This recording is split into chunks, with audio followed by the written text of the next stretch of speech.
Ya, pemirsa, pemerintah akan memberlakukan vaksin booster sebagai syarat mobilitas masyarakat ke area publik seperti masuk ke dalam mal atau pusat perbelanjaan, perkantoran, dan juga transportasi umum. Sentra vaksinasi di bandara, stasiun kereta, terminal, bahkan pusat perbelanjaan juga akan diaktifkan kembali untuk memudahkan masyarakat melakukan vaksinasi. Menyikapi perkembangan kasus positif yang terus meningkat, hingga 2.000 kasus per hari, pemerintah akan memberlakukan vaksin booster sebagai syarat mobilitas masyarakat ke area publik seperti masuk ke mal, perkantoran, dan naik transportasi umum. Sebab selain telah terbukti meningkatkan imunitas, kewajiban tersebut juga akan mendorong perluasan vaksinasi booster di masyarakat. Koordinator PPKM Jawa Bali Luhut Binsar Panjaitan menjelaskan, berdasarkan hasil rapat terbatas kabinet yang dipimpin oleh Presiden Joko Widodo, pemberlakuan vaksin booster sebagai syarat mobilitas masyarakat akan diterapkan paling lama 2 minggu ke depan. Sentra vaksinasi di berbagai tempat seperti bandara, stasiun kereta, terminal, dan pusat perbelanjaan juga akan diaktifkan kembali untuk memudahkan masyarakat mengakses vaksinasi. Sementara itu, Kementerian Kesehatan akan terus meningkatkan cakupan vaksinasi booster dan sosialisasi kepada masyarakat terkait manfaat vaksin booster yang terbukti meningkatkan kadar antibodi dalam tubuh. Yang perlu disampaikan ke masyarakat adalah agar vaksinasi booster yang memang terbukti bisa meningkatkan kadar antibodi yang ada di tubuh itu terus diperbanyak vaksinasinya. Berdasarkan data Peduli Lindungi, jumlah rata-rata orang yang berkunjung ke pusat perbelanjaan atau mal per hari sebesar 1,9 juta orang. Namun hanya 24,6% saja yang sudah melaksanakan vaksin booster. Dari Jakarta, berbagai sumber untuk IDX Channel. Ya, pemirsa, untuk membahas tema kita hari ini, vaksin booster menjadi syarat masuk pusat perbelanjaan. Kita sudah tersambung melalui Zoom bersama dengan Bapak Alfonsus Wijaya. Beliau adalah Ketua Umum Asosiasi Pengelola Pusat Belanja Indonesia, APPBI. Ya. Selamat pagi, Pak Alfonsus. Ya, selamat pagi, Mas Pras. Apa kabar? Sehat-sehat selalu. Sehat-sehat selalu juga, Pak. Salam sehat juga ya. Dan kita ini langsung saja berbicara mengenai hal yang tengah ramai diperbincangkan di sepanjang pekan ini, yaitu penerapan dari PPKM level 2 untuk wilayah DKI Jakarta dan sekitarnya ternyata juga ditetapkan masih dalam level 1. Nah, kalau kita bicara mengenai kondisi saat ini untuk pusat perbelanjaan, aktivitas ekonomi sudah mulai menggeliat kembali, bagaimana nih update-nya? Apakah kinerja juga mengalami peningkatan? Ya, saya kira demikian. Jadi memang tingkat kunjungan ke pusat perbelanjaan sebetulnya sudah mulai naik secara bertahap begitu ya. Ya memang cenderung lambat begitu, tapi itu sebetulnya sudah terjadi sejak Agustus tahun 2021 yang lalu, yaitu setelah kita berhasil mengendalikan varian Delta pada saat itu. Kemudian kan pemerintah memberikan pelonggaran di awal Agustus, tapi dengan syarat ada tambahan satu protokol lagi, yaitu protokol wajib vaksinasi yang pemeriksaannya dilakukan melalui aplikasi Peduli Lindungi. Nah, sejak saat itu memang terus terjadi peningkatan secara bertahap dan cenderung memang lambat gitu ya. Sampai kemudian Natal, Tahun Baru sempat terhenti sebentar pada saat terjadi Omikron, yaitu pada saat di bulan Februari begitu. Tetapi ternyata kan varian Omikron tidak sedahsyat seperti varian Delta gitu ya. Kita berhasil mengendalikannya jauh lebih baik. Sehingga pada saat itu terjadi keseimbangan yang lebih seimbang lah gitu ya antara kepentingan kesehatan dan kepentingan ekonomi saya kira. Nah kemudian setelah ternyata kita berhasil mengendalikan varian Omicron dengan sangat baik, kemudian juga pemerintah memberikan pelonggaran untuk boleh mudik setelah 2 tahun tidak boleh mudik. Nah ini tingkat kunjungan terus meningkat terus ya sampai kemudian menjelang Idul Fitri ataupun pada saat Idul Fitri. Pada saat Idul Fitri pun kita mendapat, tahun ini kita mendapat libur cuti bersama cukup panjang, itu juga mendorong tingkat kunjungan ke pusat perbelanjaan. Nah sebetulnya pada saat itu dikhawatirkan bahwa pasca Idul Fitri dikhawatirkan terjadi lonjakan jumlah kasus positif. Tetapi ternyata kan tidak terjadi. Nah ini juga kemudian mendorong lagi tingkat kunjungan. Jadi pada hari-hari tertentu di beberapa pusat perbelanjaan tertentu itu bahkan tingkat kunjungannya sudah lebih dari normal, sudah lebih 100% gitu ya dari kondisi normal dari sebelum COVID. Jadi saya kira ini menjadi satu hal yang baik dan makanya APBI memperkirakan rata-rata tingkat kunjungan nasional di tahun 2022 ini bisa mencapai 80 sampai dengan 90%. Ya, Oke. meskipun sekarang terjadi sedikit lonjakan, tetapi kami memprediksi bahwa ini tetap masih bisa dikendalikan dan lonjakan ini tidak akan sehebat seperti pada saat varian Delta. Kenapa? Karena pada saat varian Delta itu kan tingkat capaian vaksinasi masih sangat rendah pada saat tersebut. Sedangkan sekarang ini kan tingkat capaian vaksinasi 1 dan 2, dosis 1 dan 2 sudah sangat tinggi ya, hampir 100% untuk yang dosis 1. Oke. Jadi saya kira bahkan di beberapa kota besar sudah lebih dari 100%. Jadi saya kira ini menjadi salah satu kunci vaksinasi ini sudah terbukti bahwa bisa mendorong pergerakan ekonomi, peningkatan usaha, dan tentunya juga tingkat kunjungan ke pusat perbelanjaan. Oke, Demikian, Mas. untuk okupansi sudah ada yang lebih dari 100%, berarti kembali normal sebelum Tingkat pandemi kunjungan, begitu ya? maksud saya tingkat kunjungan. Oke, iya. Untuk dari sisi tingkat kunjungannya sudah kembali lagi normal lah bila dibandingkan Ya. dengan masa sebelum pandemi. Tapi kalau kita lihat dengan kondisi yang ada, begitu tenan-tenan sendiri bagaimana dengan penyewa-penyewa yang ada di pusat perbelanjaan? Apakah mereka juga sudah 100% beroperasi normal? Saya kira tingkat okupansi, kalau tingkat okupansi memang sebelum pandemi itu kan rata-rata secara nasional berada di tingkat 90% kurang lebih. Oke, Kemudian mengalami penurunan cukup tajam 10 sampai dengan 20% itu pada saat pandemi. Jadi rata-rata pada saat pandemi tingkat okupansi rata-rata nasional itu hanya sekitar 70% begitu ya. oke. Nah, kemudian tadi selaras dengan peningkatan tingkat kunjungan yang terjadi sejak Agustus tahun lalu, secara perlahan juga ini karena tingkat kunjungan meningkat, para pelaku usaha juga kembali mempunyai semangat begitu ya, dan lebih percaya diri untuk kembali membuka usaha-usaha baru. Karena sebelumnya itu kan mereka cenderung menahan atau ya menunda pembukaan usaha-usaha baru sambil menunggu melihat perkembangan ke depan. Oke. Tetapi sejak Agustus karena tingkat kunjungannya naik terus meskipun secara bertahap dan cenderung lambat, tetapi ini tetap memberikan semangat sehingga tingkat okupansi sudah naik sekarang bertambah 10%, Oke. sehingga rata-rata nasional sekarang berada di 80%. Memang belum kembali seperti pada saat normal, tetapi saya kira ini sudah sesuatu hal yang baru begitu ya, sesuatu hal yang menggembirakan begitu, karena ini terjadi perubahan peningkatan tingkat okupansi. Nah, memang yang sekarang menjadi kendala adalah sebelumnya ini kan kita banyak fokus bagaimana mengendalikan ataupun menghadapi COVID-19. Tetapi sekarang ada satu hal yang baru yang menjadi menyita fokus kita, yaitu dari sisi ekonomi ya, terutama dari sisi ketidakpastian global yang terjadi yang mengakibatkan dampaknya terhadap kita, yaitu salah satunya misalkan kenaikan energi cost, biaya energi, BBM, listrik dan sebagainya. Jadi sekarang sebetulnya perhatian sudah sedikit beralih ini dari yang sebelumnya memang banyak menyita itu adalah COVID-19.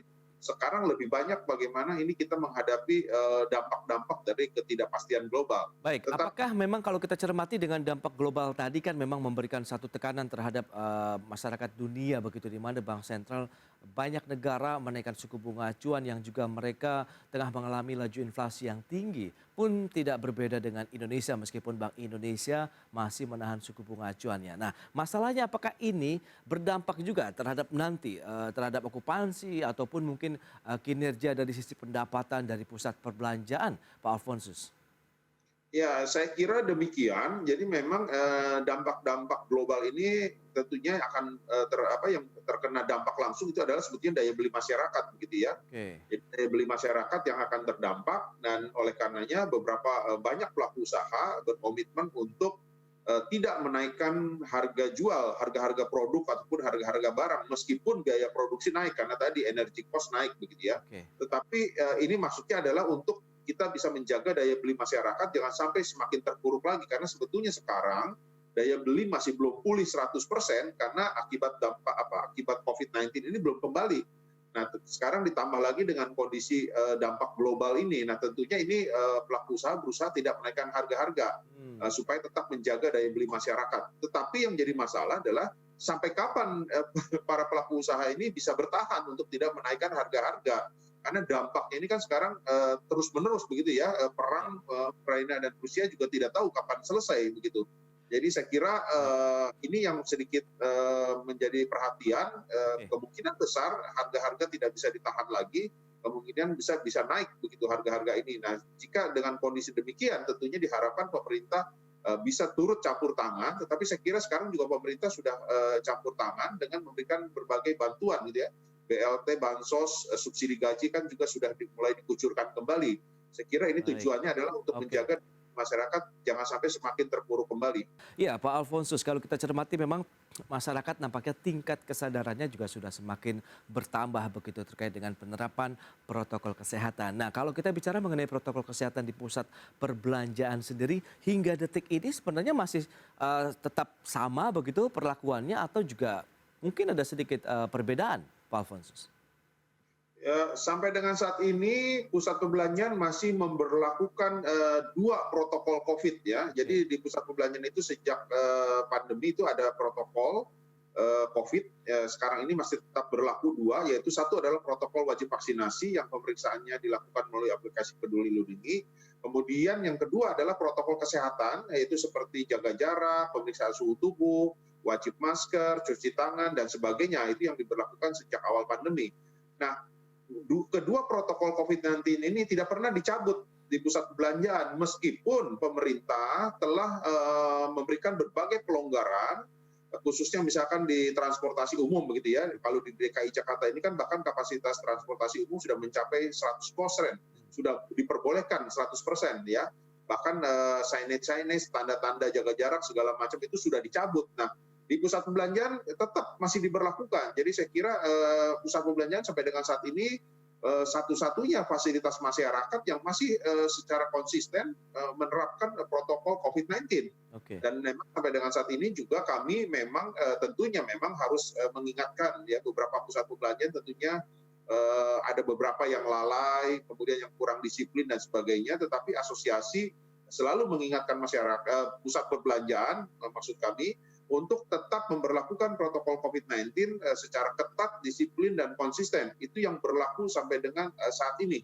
Dan itu tidak berubah meskipun pemerintah telah memberikan banyak pelonggaran untuk fasilitas masyarakat lainnya. Demikian. Nah, berikutnya kalau kita lihat 2 minggu ke depan begitu akan diberlakukan rencana begitu wajib booster vaksin ketiga nih bagi pengunjung pusat perbelanjaan. Menurut Anda ini akan berdampakkah terhadap tadi okupansinya sendiri atau tidak akan terlalu berdampak mengingat ini menjadi bagian daripada sebenarnya upaya pemerintah untuk terus melebarluaskan lagi nih pelaksanaan vaksinasi?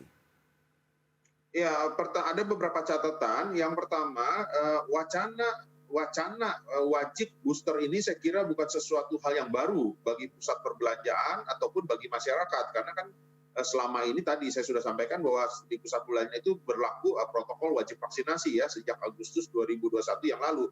Jadi saya kira ini bukan sesuatu hal yang baru. Jadi untuk memasuki pusat perbelanjaan itu kan harus melakukan scanning terhadap pemindaian terhadap barcode aplikasi Peduli Lindungi yang notifikasi warna hijau yang boleh masuk ya. Warna hijau itu artinya sudah vaksinasi dosis 2 begitu. Okay. Nah, sekarang kan hanya tinggal ditambah vaksinasi untuk dosis ketiga ataupun vaksinasi booster. Jadi saya kira bukan sesuatu yang baru ini ya. Jadi tentunya ini pemerintah menerapkan ini harusnya ini bisa mendorong percepatan vaksinasi booster. Seperti kita ketahui pada saat menjelang mudik beberapa waktu yang lalu pemerintah mewajibkan vaksinasi booster itu sebagai syarat untuk mudik.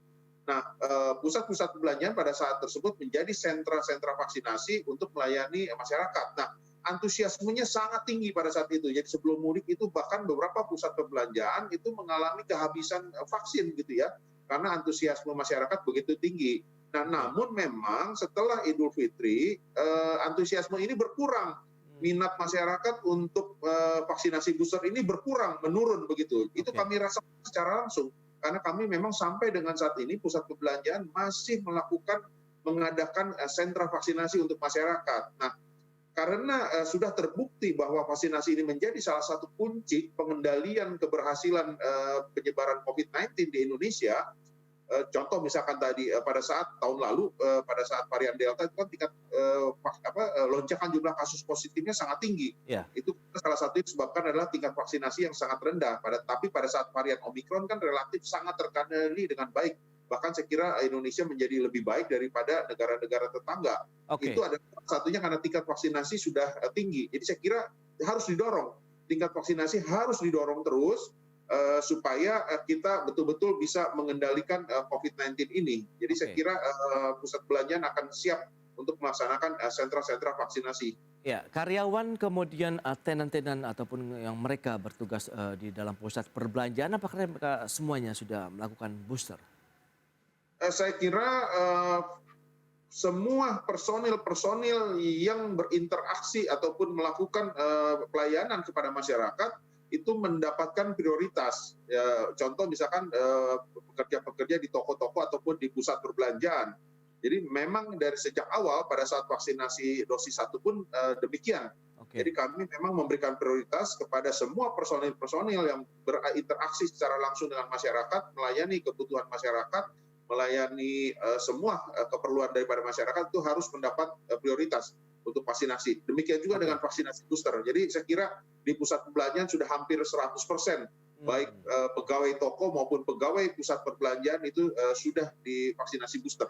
Demikian. Baik. Kalau kita bicara mengenai sebenarnya peluang dengan adanya penambahan kasus positif yang terus bertambah hingga 2.000-an kasus per hari begitu, Anda melihat misalnya ada potensi kita naik lagi level PPKM menjadi level 2 ataupun 3, bagaimana kesiapan dari teman-teman asosiasi ataupun pengelola pusat belanja? Ya, pertama tentunya kami sebetulnya berharap tidak terjadi peningkatan terus-menerus ya. Jadi saya kira kalaupun terjadi peningkatan tidak akan sehebat seperti pada saat varian Delta. Jadi saya kira karena tadi ya tingkat vaksinasi khususnya vaksin dosis 1 dan 2 kita sudah cukup tinggi. Oke. Sudah mencapai 100% bahkan dosis 1. Nah, kedua memang selama 2 tahun ini, 2 tahun lebih ini memasuki tahun ketiga bahkan pusat perbelanjaan sebetulnya sudah terbiasa begitu ya dengan berbagai pembatasan yang diberlakukan oleh pemerintah, penutupan operasional, penghentian sementara, kemudian pembatasan dan sebagainya. Jadi kami sebetulnya sudah memiliki SOP-SOP yang untuk mengakomodir masing-masing kondisi tersebut. Oke. Jadi sebetulnya kami sudah terbiasa. Jadi memang pada tahun pertama pada saat awal pandemi itu gamang begitu ya, kami panik begitu boleh dibilang karena belum terbiasa begitu. Tapi sekarang sebetulnya sudah terbiasa saya kira. Jadi harusnya sudah tidak ada kendala lagi. Tetapi sangat diharapkan jangan ada lagi pembatasan-pembatasan, apalagi penutupan operasional. Karena ini dampaknya akan sangat berat dibandingkan dengan tahun 2020 ataupun tahun 2021 jika terjadi lagi pembatasan operasional ataupun penutupan operasional. Ditambah lagi dengan saat ini kondisi tadi saya sudah sampaikan, sudah singgung juga bahwa kita sedang mengalami dampak daripada ketidakpastian global ini. Jadi ini juga sangat berat. Jadi kalau sampai nanti ditambah lagi dengan adanya pembatasan ataupun penutupan operasional, tentunya ini akan semakin berat. Karena dampak penutupan itu bukan hanya dirasakan oleh toko-toko ataupun pusat belanja itu sendiri, tetapi saya kira dirasakan oleh kita semua, oleh seluruh lapisan masyarakat. Jadi saya kira ini yang kita tidak harapkan ya, mudah-mudahan tidak terjadi lagi pembatasan ataupun penutupan operasional. Demikian. Oke, optimisme dan juga mungkin harapan dari teman-teman asosiasi terkait dengan kondisi COVID-19 di Indonesia, meskipun kita tahu pembatasan hanya sekarang saat ini di level 1 begitu, kan Anda pun dan teman-teman sudah cukup siap, bagaimana Anda menatap sampai dengan tahun 2022 ini? Ya, kami tetap optimis tahun 2022 ini akan jauh lebih baik dari tahun 2020 dan 2021 seperti tercatat bahwa rata-rata tingkat kunjungan secara nasional di tahun 2020 itu hanya 50% dibandingkan dengan kondisi normal ataupun sebelum COVID begitu. Nah, kemudian di 2021 itu naik menjadi sekitar 60%. Nah, kami memperkirakan tahun ini akan bisa mencapai tidak kurang dari 80%. Jadi ini yang harus kita jaga tersebut. Tapi tentunya ada syarat begitu ya. Ada syarat bagaimana kita bisa mencapai hal tersebut. Saya kira sudah terbukti bahwa vaksinasi menjadi kunci begitu ya. Kunci daripada pengendalian COVID-19 ini. Jadi saya kira harus didorong terus daripada nanti kita lebih bermasalah lagi, lebih terpuruk lagi jika terjadi lonjakan jumlah kasus positif dengan berbagai pembatasannya, sebaiknya kita sekarang berupaya keras untuk terus mendorong vaksinasi booster. Jadi kami sebetulnya sangat mendukung keputusan ataupun kebijakan ataupun wacana pemerintah untuk memberlakukan syarat wajib booster begitu ya. Ya. Karena memang sudah terbukti pada saat vaksinasi 1 maupun vaksinasi 2 Oke. itu tingkat vaksinasinya langsung sangat cepat sekali tercapai, itu akibat diwajibkan begitu ya. Jadi saya kira ini kami harus dorong, karena kenapa? Silakan datang ke pusat perbelanjaan untuk kami melayani sentra vaksinasi. Jadi silakan datang ke pusat perbelanjaan untuk melakukan vaksinasi sambil berbelanja ataupun sambil berbelanja ikut vaksinasi. Jadi saya kira ini juga menjadi strategi dari pusat perbelanjaan untuk bisa mendorong percepatan vaksinasi, sekaligus juga untuk mendorong tingkat kunjungan ke pusat perbelanjaan. Itu dia Jadi dari teman-teman Asosiasi Pengelola Pusat Belanja Indonesia yang siap mendukung kebijakan wajib booster ini bagi pengunjung pusat perbelanjaan atau mall. Baik, Pak Alfonsus, terima kasih banyak atas waktu dan sharing yang Anda berikan. Terima kasih, Mas Pras. Di Eksternal. Selamat melanjutkan aktivitas Anda kembali dan salam sehat, Pak Alfonsus. Salam sehat.